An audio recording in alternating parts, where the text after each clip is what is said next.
ازيكم يا متابعيني الحلوين؟ وحشتوني، عاملين ايه؟ يا رب تكونوا بصحة وبخير وبسعادة دايما يا رب.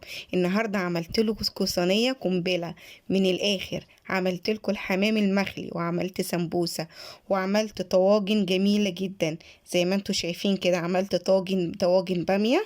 طبعا الصينية دي بره بتتكلف بالمبالغ الجامدة جدا.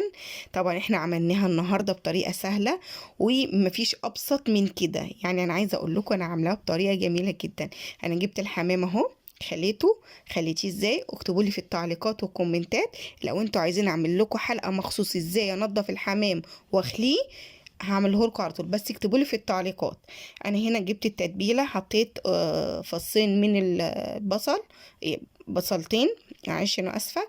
وحطيت معلقه صلصه، ومعلقه اسمها ايه دي، اللي هو دبس رمان، تمام، في البولة الصغيرة دي.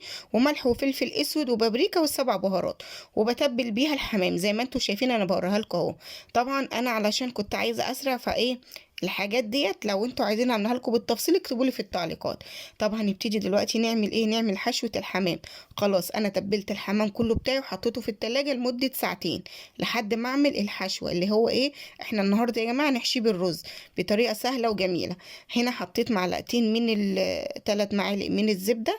بصوا ده رز انا بسلقه. ايه ده يا اسماء، انتي مش هتحطيه مع الخلطة وتشوحيه؟ الطريقة دي طريقة امي الله يرحمها، وانا النهاردة حبيت اشارككم معايا واوريكم ازاي امي علمتني اعمل الحمام دوت. وانا عايزة اقول لكم انا كنت لما بطلعه في الاوردرات كانت الناس بتدعي لي بصراحة، لان بيقولوا لي احنا ما كناش الرز مستوي خالص. ورغم كده الحمام مستوي برضو سوا اللي هو ايه، كويس. فانا عايزاكم يا جماعة تدعوا لامي بالرحمة، ويا رب يرحمها ويغفر لها، لان هي اللي علمتني الحاجات دي كلها. تمام.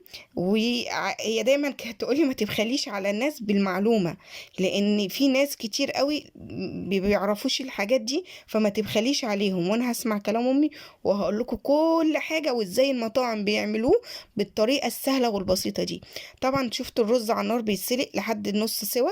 وهنا كرملت البصلاية ونزلت عليها بالكبد والقوانص وقلبتها. حطيت فلفل، نص معلقة من الفلفل الاسود، تمام، ونص يعني زودوا شويه الفلفل الاسود عشان يديه تيست حلو قوي. ودي السبع بهارات. تمام، السبع بهارات تغني عن اي توابل. ما تحاولوش تحطوا توابل كتير قوي في الرز بحيث ان ايه تحسوا بطعم كل حاجه. وحطيت معلقه من مرقه الدجاج اللي هي البودره دي. تمام، عايزه تحطي مكعب دجاج ماشي، اللي موجود عندك يروح قلبي. وبايديك الحلوين كده الطعمين هتقلبي الكبد والقوانص لحد ما يستووا معاكي. طب انتي الرز مش هتحطيه على الكبد والقوانص؟ لا هنحطه، بس لما يبتدي يخش معايا في السوا والكبد والقوانص يستووا زي ما انت شايفه كده. الكبد والقوانص بتوعي استووا اهي زي ما انت شايفه. استوت خالص اهي معايا. بسويها سوا عادي كما لو اني انا هاكلها. تمام. وهتنزلي عليهم بالايه، بالرز. طبعا الرز طبعا انا صفيته بمصفى وشطفته كده، نزلت درجة الحرارة منه اللي هو يبقى عادي تمسكي زي ما انت شايفة. بصي الرزاية عاملة ازاي، مفلفل مش معجن، لا نص سوا. بتحطيه 10 دقايق على النار على المية المغلية. بصي بيبقى مفلفل بالطريقة دي. عايزه اقول لك الطريقه دي هتدعي لي عليها وتقولي الله يبارك لك يا ام حمزه. بجد عملته وجوزي شكر، لان في ستات كتير قوي بيعملوا الحمام والرز بيسووا الحمام بس الرز ما استواش وبيفرقع منهم. لا تعالي خليكي معايا بس لحد اخر الوصفه وهوريكي شكل الحمام بتاعنا عامل ازاي، ولا كانك جايباه من احسنها مطعم وعملتيه في البيت يا ست الكل بايدك الحلوين، وكمان بطريقه سهله وجميله زي ما انت شايفه. بصي انا حشيت الحمامه، بصي عامله ازاي، اللهم صل على النبي. الحمامه الصغنونه بقت فرخه. بصي اهو زي ما انت شايفه كده. بحشي في طبق خارجي، ببتدي اخلص الكميه بتاعتي طبعا زي ما انت شايفه. وفي نفس الوقت انا حاطه حله على النار فيها ميه بتاع نص الحله كده ميه، وتحطي ورقتين لورا وكعب ماجي على النار. تمام. بصي شكل الحمامه اللي انا حشيتها، بصي شكلها جميل ازاي، بسم الله ما شاء الله تبارك الله. يعني الطريقه سهله وبسيطه، والرز كده كده معاكي يروح قلبي مستوي. تمام اهو. بصي شكل الحمام لما خلصته جميل خالص، وبسم الله ما شاء الله. والحمام الصدر بتاعه محشي ومش هيفرقع منك ولا اي حاجه، لا زي ما بتشوفيه في المطاعم. كل اللي انت بتشوفيه في المطاعم احنا هنعمله لك ان شاء الله مع بعض. زي ما انت شايفه الكميه بتاعتي انا خلصتها اهو، بسم الله ما شاء الله تبارك الله. خلصتها اهو زي ما انت شايفه، وحشيت كمان معاها ايه، فرخه، لان فاض معايا رز، رحت مطلعه فرخه كده من الفريزر وحشيتها كمان. تمام. هنا طبعا انا سلقته وشيلته. دي الطريقه دي اللي هنقلي بيها الحمام. ازاي؟ حطيت شويه من الزيت زي ما انت شايفه ومعلقتين سمنه بلدي علشان تكرمل معايا الحمام ويبقى مستوي خالص. وهنا معاكي هنا حطيت شويه نص كوبايه من اللبن ومعلقه من الصلصه زي ما انت شايفه، الصلصه معلبه. عندك طماطم عايزه تبشريها تمام، بس الصلصه المعلبه بتدي تيست حلو قوي، وهتديني اللون اللي انا عايزاه، اللي هو اللون زي اللي بيتباع بره بالظبط. وهتحطي فيها فلفل اسود، وهتحطي فيها توم باودر وبصل باودر، وبايديكي كده هتلفي الحمامه في الخلطه وهتنزلي بيها على النار زي ما انت شايفه، بس يكون الزيت سخن. تمام. وهتبتدي بقى تقلي الحمام اهو، ما تشيليش، ما تحركيش الحمام الا لما الحمام يبتدي ياخد اللون بتاعك اللي انت عايزاه. تمام. جينا بقى للفقرة بتاعتي اللي انا بحبها، هي فقرة التقديم. جبت هنا صينية حلوة وحطيت فيها الفرخة.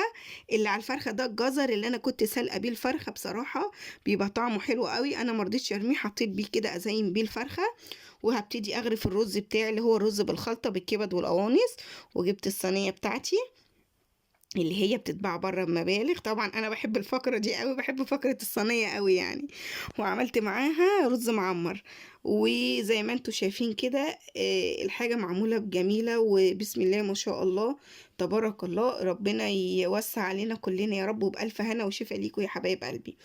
هنا ابتديت خلاص ان انا ارص الصينيه. تمام. وهبتدي بقى انزل ايه، هنزل بالحمام. بص الحمام بقى شكله عامل ازاي، محمر ولا مفرقعه ولا اي حاجه، والرزايه مستويه وزي الفل. بصوا بسم الله ما شاء الله تبارك الله، حاجه كده يعني تستاهل بقكم بصراحه يعني. وحاجه جميله يعني. اللهم صل وسلم وبارك على نبينا محمد وعلى اله واصحابه اجمعين. بص الحمامه عامله ازاي، مستويه ومتحمره كلها اتجاه واحد زي ما انتوا شايفين، وكلها واخده لون واحد اهو. بسم الله ما شاء الله. اللون الجولد دوت ده حلو قوي في الطعم، في الفراخ والكلام دوت. تمام. ابتديت ارص الصينيه بتاعتي اهي بالحمام. بسم الله ما شاء الله. وبألف هنا وشفا ليكم يا جماعه. جربوا الطريقه دي، مش هتجيبوا الحمام تاني من بره ولا من المطاعم، انتوا هتعملوه بطريقه سهله وبسيطه. انا كمان لما كنت بطلع اوردرات كنت بطلع الحمام عامل كده، كان الناس بيشكروني جدا جدا، لان كان فعلا بيبقى ليا فيه طعم مميز، وكان الرز بتاعه بيبقى مستوي. فالطريقه دي جربوها هتعجبكم. وعملنا بقى مع ايه، سمبوسه.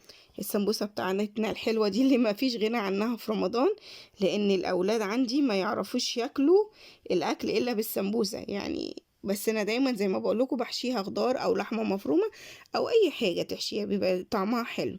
وكل سنه وانتم طيبين، ورمضان كريم عليكم وعلينا يا رب، ويعود عليكم بالخير واليمن والبركه. ويا رب ما تنسوني بقى في تعليق حلو كده ولا دعوة حلوة منكم لأمي بالرحمة. والأيام الجميلة اللي احنا عايشين فيها دي في رمضان يا رب تدعوا لها، لأمي وأبويا. والصينية الحلوة الجميلة دي تستاهل 1000 لايك طبعا. وكل سنة وانتم طيبين، والسلام عليكم ورحمة الله وبركاته.